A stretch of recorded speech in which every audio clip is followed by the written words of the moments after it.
So today we are going to talk about a bird flu pandemic. Why? Well, because tomorrow is the 6th, and everything that's going to happen is going to start beginning after tomorrow. If you don't know what tomorrow is when they officially read the ballots, official announcing Trump as the winner, um, or if he won, or if it'd be Kamala. They're talking about jailing Trump the 10th. And or if that does happen, we know around the inauguration time who would be sworn in. It would be Kamala. This could go both ways. I don't know which way it's going to go. I'm not even going to try and guess it. So, having said that, everything that's going to happen is going to happen at warp speed. It's going to happen so fast, so quickly, it's going to catch a lot of people off guard. Okay, so I'm going to read to you guys something. Do you guys remember this bird flu? There's a great deal of uncertainty within the scientific community as to whether this current bird flu will emerge as the next influenza pandemic. The behavior of this virus bears some similarities to the previous 1968, 57, and 1918 pandemic viruses. The pandemic of 1918 killed over 43,000 military recruits.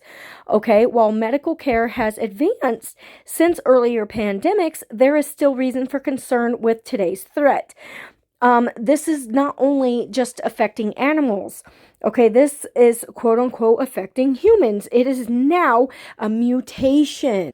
And it says right here that each service already has epidemiological expertise to investigate outbreaks of disease. Additionally, DoD has in place extensive surveillance systems to help alert us to the emergence of influenza pandemic as we cooperate with the CDC and World Health Organization in these effects. And they are also bringing in the Homeland Security. And we know bringing these in, what's going to happen? Another lockdown, which we have been talking about this. This stuff they have been having in the making for 21 years now. This is nothing new, but this has affected, look at this, pet food tainted with avian flu viruses that was sold across Washington. Northwest is recalled. Look at this, January 2nd. This has been affecting pet foods. An Oregon company that sells pet food across Washington state has issued a recall of raw frozen product contaminated with highly pathogenic avian influenza virus or H5N1. And we have also seen that the norovirus has been widely spread, and we've seen that China is now in lockdown or in the state of emergency due to the outbreak of the new pandemic. This is a new depopulation, or shall we say, not a new one. This has been in the makings for the past 21 years. What this one is, as we have been talking about, because the C-19 did not do its job, this one will. And it's going to issue in afterwards the mark of the beast. And then it says, to avoid the spread of avian influenza virus, the Oregon Department of Agriculture recommends that people and their pets not eat raw or undercooked meat products or raw dairy products. Thoroughly cooking meat can destroy not only the bird flu, but also Salmonella, Listeria, E. coli, and the agency said. All right, obviously this stuff is no brainer. Because you can get salmonella, from eggs and things like that. But this hasn't just been in that. You go look at the price of eggs. It's $5 a dozen. Over by me, it's $20 for 60 eggs, and they're not even full large eggs. So luckily, when I had my chickens, I saved 150 eggs, water glassing them, and they're good up to 2 years with pickling line. There's all kinds of ways. Now, with the drones that have been up in the air, they have been spraying the fields. Okay, and this has been proven fact with the fog that people have been seeing. They are spraying chemicals to kill the fields. Okay, so you remember last year how I said that my garden kept going even in October, November, and it was odd because my cantaloupe just kept growing. even after they died, all of a sudden they reproduced and they just kept growing watermelon and cantaloupe. And I was like, oh my gosh, God truly produced the harvest. This was our very last year. I do not believe that anybody is going to have any type of gardening, good gardening, because our food supply has been contaminated, and this has been their goal from day one. And if you do have anything, they're going to come confiscate it, because this is the year that everything's going to happen, and it's going to happen in a domino effect, and it's all going to happen so quickly because we are now at the birth pain. The the baby's about to be born. It's going boom, boom, boom, boom, boom. Okay, like I said. And so the farmers planting their fields now, they usually plant around March time. They get everything ready. Well, this year, over in Indiana, you guys can look this stuff up with the Farmer's Almanac, and you can even look it up on WLFI. You can look it up other sources. They have even showed, because I've been watching it very, very closely, and I've been paying attention to the weather because I'm kind of a weather nerd myself, that we are going to have snow, cold, and flooding all the way up to the middle of April. Okay, is that normal? No, I mean, we've had it before, but it's not common. Along with all this other stuff that they're doing, along with Walmart's pulling their shelves from foods, from our food supply, which we know that more than likely they've been hoarding it. We know that, the military and martial law and all that with the civil unrest and all the stuff that's going to be coming this year, there's just not going to, things are just not going to go the way that they have been year after year. And then back to this, April of 2024, remember this, lactating dairy cows must test negative. So they weren't even allowed to have dairy cows going across borders for selling. They had to test negative. So, they were trying to stop our production of food because of this bird flu. Now, I want to show you guys something, if you guys remember. But before I do, I know my name's on there, big whoop. People's making videos about me and taking my name, boo-hoo. I don't really care. Okay, so it says, you want to know what's on my mind. Okay, so as you can tell, this was May 2nd of last year.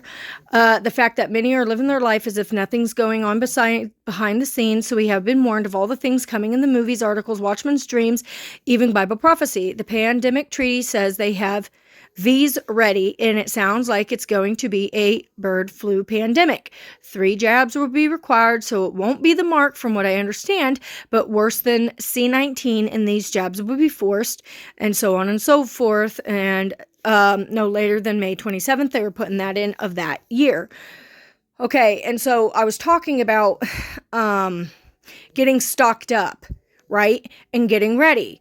All right. And I've been warning about this stuff for years. And this is what I'm talking about. Even inflation going up, gas prices, so on and so forth. And like I said, this is not the mark of the beast, but this is the beginning of their great pandemic. And they're right here. This is to finish their depopulation agenda to bring in their new world order. Now, do you remember January 21st of 2016? That I had a dream about the bird flu, okay, that we lost power all over the USA. Now, I'm going to tell you guys this, and it's not fear-mongering. It is the fact, like I said, things are going to happen so quickly. It is different to sit there and say that I have no resources to stock up, so I'm going to trust God, versus I'm just not going to stock up because God's going to provide for me. No, that's being a lazy Christian. And I'm sorry, I'm going to call you out on that. That's absolutely being lazy. We are called to act. Okay. We are called to stock up. We are called to prepare. Even birds prepare. They stock up for the winter. Squirrels prepare. I mean, they're not slack. Ants prepare. Like, everybody does their part. You don't work, you don't eat. Like, it's just that simple. I mean, you see a storm coming, you're going to sit there and prepare for it, right? All right, so you see all this stuff happening in this world, but yet you don't want to stock up and be ready for what's coming. Well, then what's going to happen? It's going to hit you right in the kisser, and you're going to fall down, and you're going to be like, oh, no, man, I should have listened. Yeah, and by that time, it's going to be too late. You're going to be trying to rush to the stores. The stores are going to be empty, and you're going to be freaking out. That is why we've been telling you, prep up, because we are going to see some things. It may not be as detrimental for some as it is going to be for others. You know, like Kansas right now, they're getting pounded with a massive snowstorm, worse than I am right now. We're so used to getting snow and stuff, it don't even bother me. I could care less. We lose power, we can handle it. You know what I mean? We know how to live off the land. Most people who aren't used to having snow, they don't know how to do that. But don't be a lazy Christian. I'm sorry. Just don't be that way. At least have a couple months of supplies just in case. But anyways, it says right here, we lost power all over the U.S. I saw these military men having guns, not letting anyone go through or leave your place. It was in the middle of winter. Had to find my daughter. I don't know where she was, but around midnight, I snuck out with my son. I grabbed my black jacket, my son's blue gloves, blue camo coat, and his baby blue blanket. And what's funny is that baby blue blanket he still has to this day. We got it for him when he was born. So he took off his coat, and I said, you got to put it back on. Just as he did, this train came out of nowhere and picked us up, and I said, where are we going? They said to get help. Before the train stopped, there was a guy standing on the steps. He was a young Indian-looking man, black hair, brown eyes, about my height. The door was open. I told myself I have to get off this train, so Willie snuck past him off the train and started walking. I shoved the Indian guy and jumped at the same time. Willie and I started running. We ran until we saw the building that had plastic everywhere, kerosene heaters. He had a piece of paper and was taking down what was wrong with people. I cut in line and walked in. There was plastic hanging off the beams as if the place was getting remodeled. Well, when I left and the guy stopped me, he said, hey, you can't go in there. What's your emergency? I ignored him and proceeded on my way. I remember going left, then right, then straight, and saw a room lit up. There was quite a few people in there, but most were naked or only in underwear. I was like, what's going on? They all looked like bums. I ended up finding some water shared in a tub. It was an oval-shaped tub, the old-fashioned one, but was on a bed. These women walked in as I was scrubbing his feet and said sternly, what's your illness? What's your emergency? And I said, he has a lung disease from our bird, which was a total lie. So they walked away and was guarding the area, okay, which is the bird flu. Okay. And so this guy that owned this place wouldn't let no one leave. And I said, what's your problem? He said, I tell you what to wear, where to go, and who leaves. I tried running past him, but there was this force shield thing. Well, I went back to my room, and this woman that came up before me, said to me, he controls everything. He controls our every move. I said, let's defeat him. They said, how? I said, by prayer. I took everyone in the room except the small black boy curled in a ball with nothing. I was so angry they were treating people this way. I screamed out, go back to the pits of hell where you belong. Leave these people alone. And said, in the name of Jesus, in Jesus' name. And as soon as I did, my whole body lifted up backwards. My head leaned back and I glowed. The whole entire room glowed. I heard the name Jesus. I saw my husband out of nowhere, all dressed up in a blue shirt, and asked him, did you feel the Holy Spirit? He said, yes, I did. We all did. And when I was done with prayer, all disappeared, and I saw the words FEMA camp and woke up. Okay, so this is right here. Like, this is what's going to happen. There's FEMA camps. All of this stuff is the agenda of the New World Order. The whole point of everything that's coming fast. Okay, this next pandemic, this has been talked about for years. Years. Many of us have even done videos on it. I remember doing videos about this too. We just didn't know when they were going to start enacting it. And they're really starting to push it, just like they did with the C-19. Remember, as C-19 happened, it started coming out, I'd say about October. And then the first real bad case was about December. And then by March, we had our lockdown and in masks. And now, we're going to see that start happening again. And there's been lots of talk about by March, being in lockdown and stuff like that. Now, do I know that's 100% true? No, I do not. But with the rate of the way things are going and with Bible prophecy, I truly do believe that. And now I want you guys to listen to this video.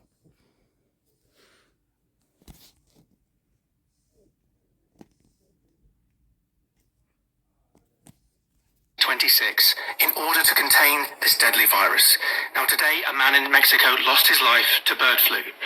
And I don't want any more people to lose their lives to this virus. And so, unfortunately, we will have to go back inside. We will need to lock down. We will need PPE. We will need masks. We will need to keep our distance from each other. And most importantly, we're going to have to come up with a new vaccine for bird flu. And yes, if you're not prepared to take that vaccine, then you should face the consequences, because this time we've learnt our lessons. We've learnt our lessons from COVID, and we cannot allow that kind of destruction and that kind of disobedience to continue. And so I say the World Health Organization must announce a global lockdown today. We must learn from the past, and we must do everything we can to stop this virus in its tracks now, before it gets to winter. We're lucky. Okay, so you see, they're going to push it. They're going to vote it in, and it is going to happen. It's inevitable, and I'm just going to leave it at that, because this video has ran its course. So, with the rate of what they have done in our skies due to our farmlands with these drones, and with the diseases that are being spread and the contaminations of our food, it's only a matter of time. Be prepped, be ready, be prayed up, and pray over this as always, and ask God to guide you into whatever He wants to have you be prepped and stocked up on. I'll see you there in the air. God bless.